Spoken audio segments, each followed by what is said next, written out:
Well, here we are at episode 5 of my health journey. This will be the last entry, and I hope that you'll find it informative.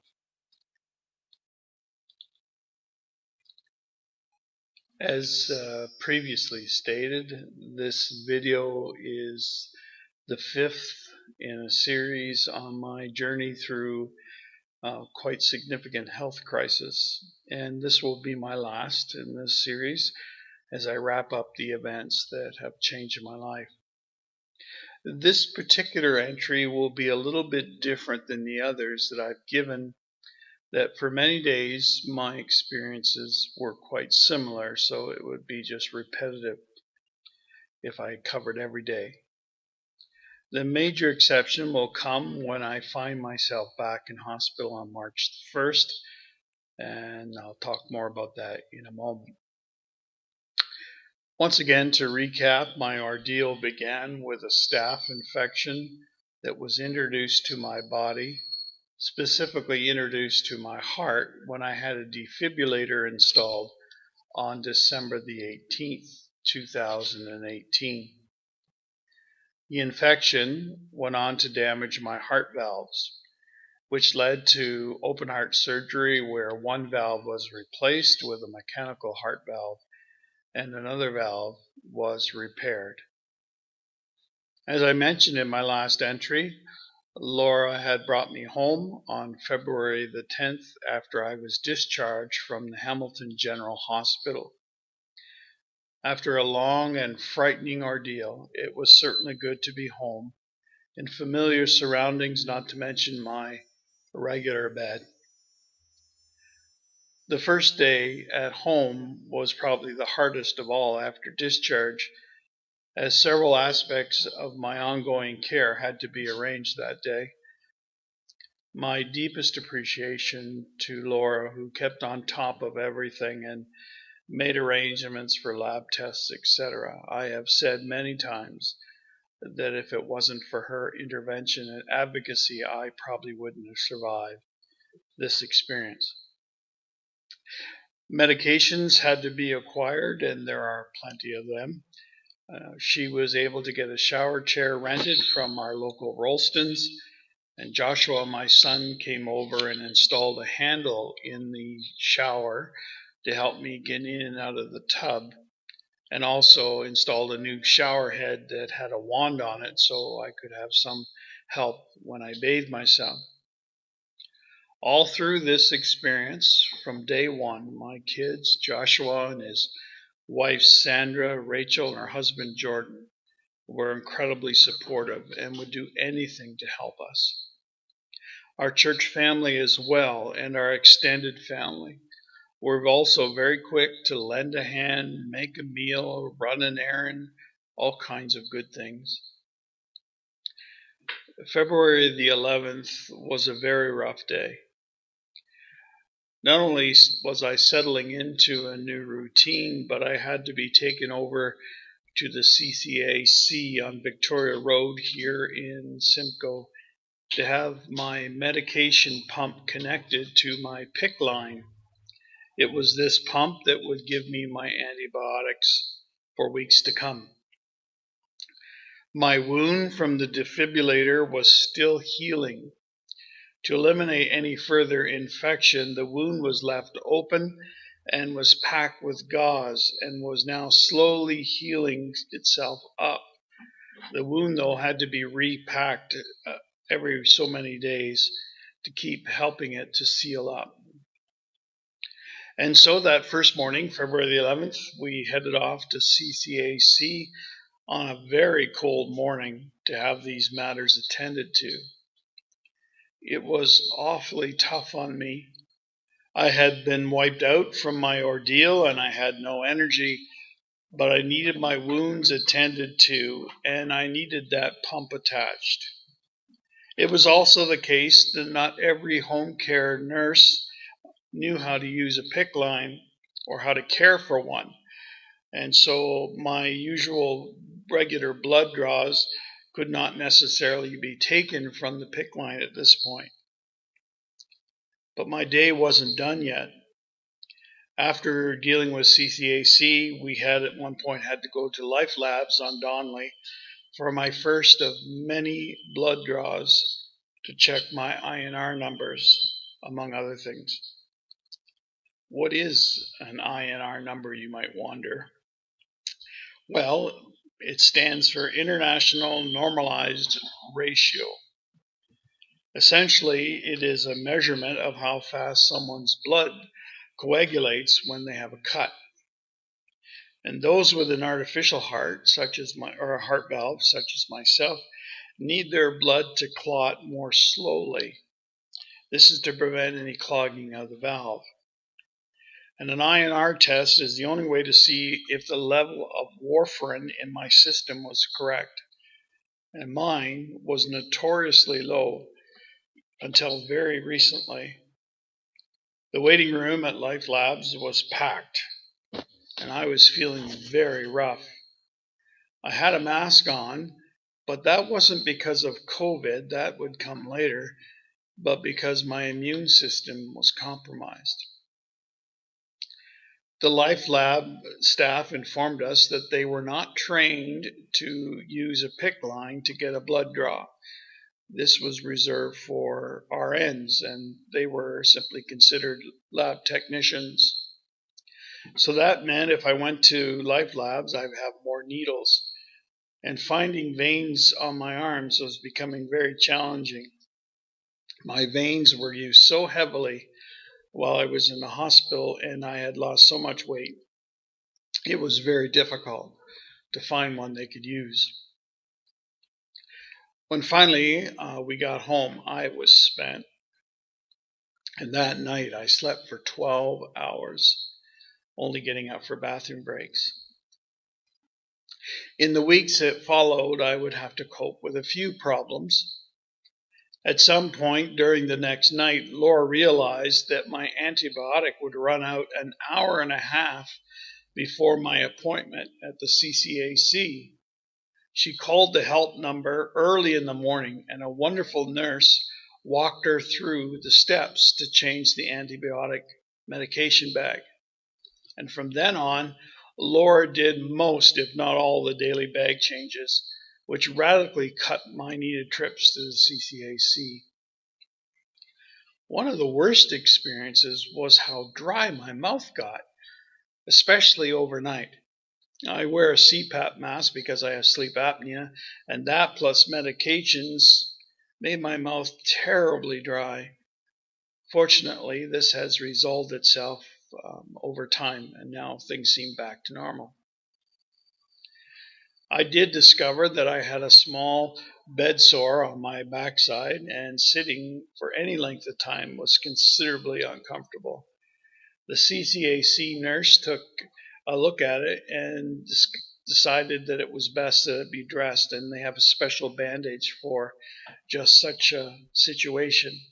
And when she placed that on me, the discomfort eased considerably. Laura also went and got a new recliner from Leon's so I could sit in the front window at the house where the light was better and a washroom would be on the same level. Even still, she had to buy an extra cushion for me to sit on in that new chair. I noticed also that my vision was off a bit. Everything looked fuzzy. This made reading impossible, and I found I didn't watch TV very much at all because I just couldn't follow the program. I actually wondered if I needed to have my eyes checked when I could manage it. But this too resolved itself over time. Despite my many wonderful church friends bringing us delicious meals, my appetite continued to be problematic. I just wasn't hungry. The only thing that I seemed to really like very much was sherbet, which I had gotten while I was in the hospital. I had taken to napping 3 times a day. I could not tell myself when I was getting tired or getting hungry. These things would just hit me fast. So a schedule helped me to get beyond what I could cope with, or help me from getting beyond what I could cope with. In this time frame, Laura needed to get back to the store for bits of time, and she was a little concerned about leaving me alone for any length of time. And so my parents, my mother-in-law June, and my kids all came at different times just to have someone around with me. As much as this routine worked, the trips out for blood work and dressing changes were taking their toll on me. On February the 19th, the head of the local CCAC was the one who was doing the work on me in the office, and she had been trained to draw blood from a PICC line. After she saw how exhausted I was, she realized that I should be getting home visits for blood work and wound care. Fortunately, I was approved, and the trips to the lab and the CCAC offices ended. It was also arranged that whoever came to care for me would be familiar with using a PICC line to draw blood, so that once they drew the blood, Laura could run the test tubes over to Life Labs to have it analyzed. On February the 20th, I had an appointment with my family physician, Dr. Stephen Titus of Caledonia. It was a long, tiring drive, but I was really glad to see my doctor. He's a wonderful doctor, very knowledgeable and very caring. He took a considerable amount of time with me that day and went through all my reports very carefully. He took time to listen to my lungs and my heart. He expressed the importance of deep breathing. I had a little device that I used to strengthen my lungs. And he urged me to try and keep moving, even if it was little bits at a time. In a nutshell, at that visit, he believed that I was on the right track and was doing very well considering what I had been through. On February the 23rd, Laura wanted to attend church. So Jordan and Melody came to stay with me while Rachel went to worship with Laura. It was also on this particular day that things started to go bad again for me. I had developed a cough. At first, we believed I had picked up a throat irritation somewhere or maybe a little bronchitis, but this seemed different. I began to cough uncontrollably, often after I ate or when I got tired, and sometimes when I lay down it was bad as well, but it was laying down that eventually eased this cough. The coughing led to nausea, and the cough drops I had didn't seem to control it. The cough got worse as the week went on. Nothing seemed to ease it. On February the 29th, Rachel and Jordan and their family moved to their new home in Simcoe, and Laura was left with minding Melody while they moved their furniture, etc. I just simply felt worse and worse as the day went on. By the end of supper, the debate was on of whether 911 should be called. Family was at our house at that particular time because they'd come over to eat their dinner, and they could see how weak I was after a coughing spell, or how weak I was just trying to get into bed. But once I was settled in bed, everything seemed to just quiet down. On Sunday, March the 1st, I stayed in bed all day to fight this cold or bronchitis or whatever it was, and to try and save my energy. By that evening, I had developed a fever, and that was it. Laura called 911, and I enjoyed another ambulance ride back to Norfolk General Hospital. I should point out that early on in this experience, the fear was that I would have to be shipped back to Hamilton. An x-ray early on showed that I had a chest infection, or at least the left lung looked white. Dr. K, who was on call, determined that I needed to go to ICU. But I ended up spending the night in Emerge, not sleeping well at all. It was very noisy, very busy. However, I could not be moved to the ICU until I had a CT scan. After the scan, I was eventually moved to the ICU, and the CT scan and the X-ray showed I had a fluid buildup around my left lung. This is called a pleural infusion. About 40% of all heart surgery patients get a mild case of pleural infusion, but rarely it can be severe, requiring medical intervention. Mine was severe. Lucky me. I seem to be getting all the rare things throughout this journey. The pleural is the lining around the lung, and I had fluid between the lining and my chest wall. The fluid pressure had caused my lung to collapse, and I needed the fluid drained, but I was on blood thinners, so I had to be weaned off the warfarin before the surgeon could insert the drain tube to prevent me from bleeding. Here are some pictures to explain what happened. Pictures that I have here for you. The first picture is an X-ray of a lung with a pleural infusion. Ironically, it's a picture of a left lung, which exactly is what I was coping with. The second picture has to do with what the doctor or the surgeon had to do to get the fluid off my lungs. And so on March the 3rd, the surgeon, after administering a local and giving me more morphine, inserted a tube into my back and then into my chest cavity. I immediately felt much better.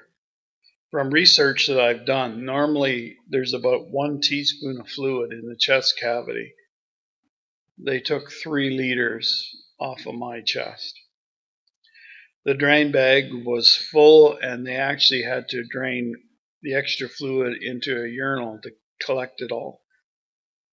X-rays afterwards showed that my lungs had been scarred, or my left lung had been scarred by this experience.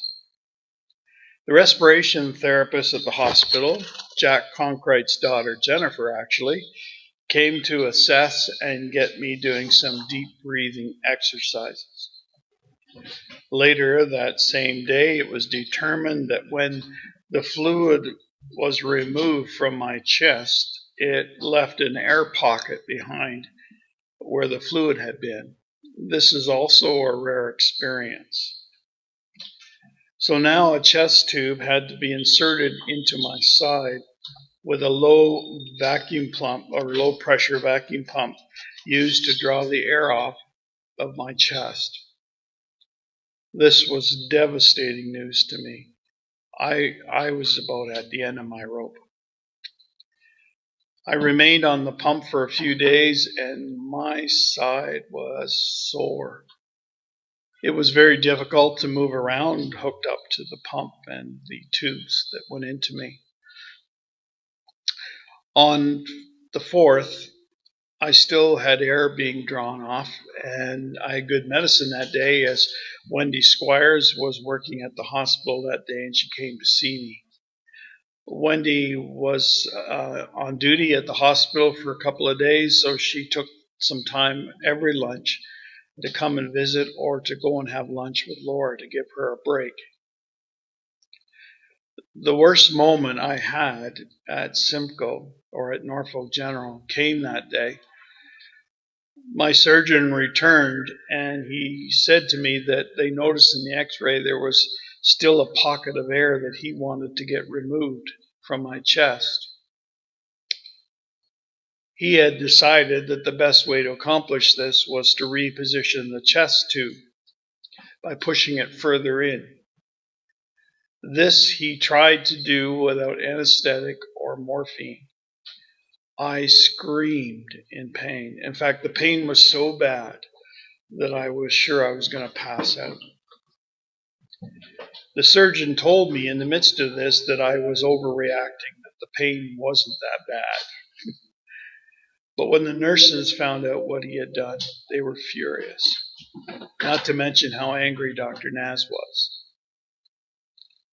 On the 6th, the chest tube was finally removed by Dr. Naz himself, and the staff had me getting up and starting to walk around. They decided that day that they wanted to keep me over the weekend just to monitor me. The nurses and later the doctor on call for the weekend fought to keep me in ICU. Dr. Nagrani was on call that weekend, and it was nice to meet him. I'd heard so much about him, it was nice to put a face to the name. They were not busy in ICU, and it was a better place for me to get some sleep, and it isolated me away from other infections that might be on the ward floors, and that was a prudent thing. It was about this time that COVID-19 was starting to come to the forefront in Canada, and the staff at the hospital were talking about it at length.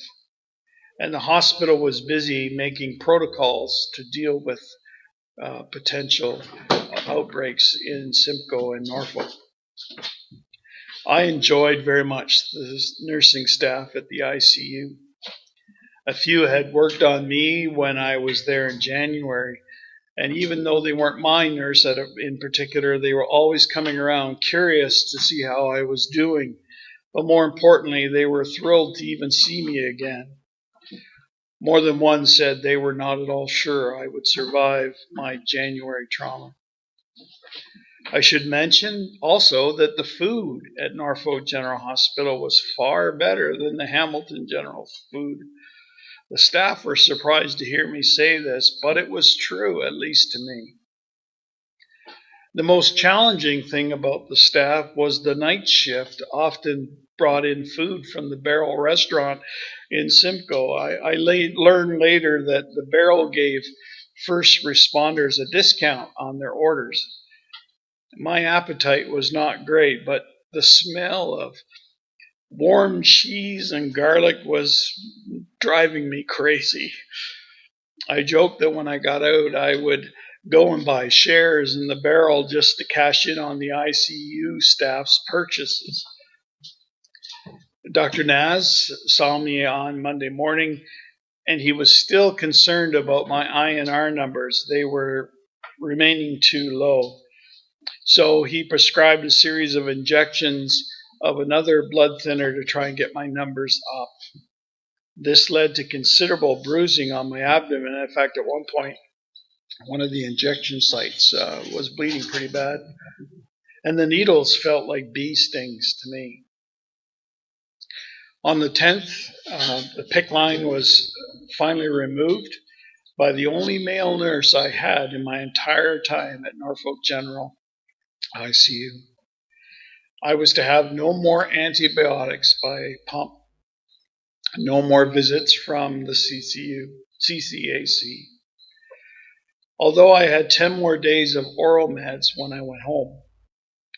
I was also finally discharged from the hospital that day, and man, was I glad to be home.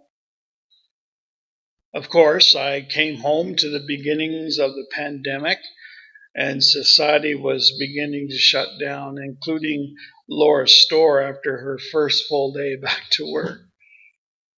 On April the 3rd, I took my first solo walk outside as I went to get the mail. I think no one was more surprised by this than Cindy Rapley, who happened to be driving by and saw me out and about. I was also asked by the deacons to prepare a short Easter message for the congregation, primarily to express greetings to them, but also to thank them for their prayerful support through this experience.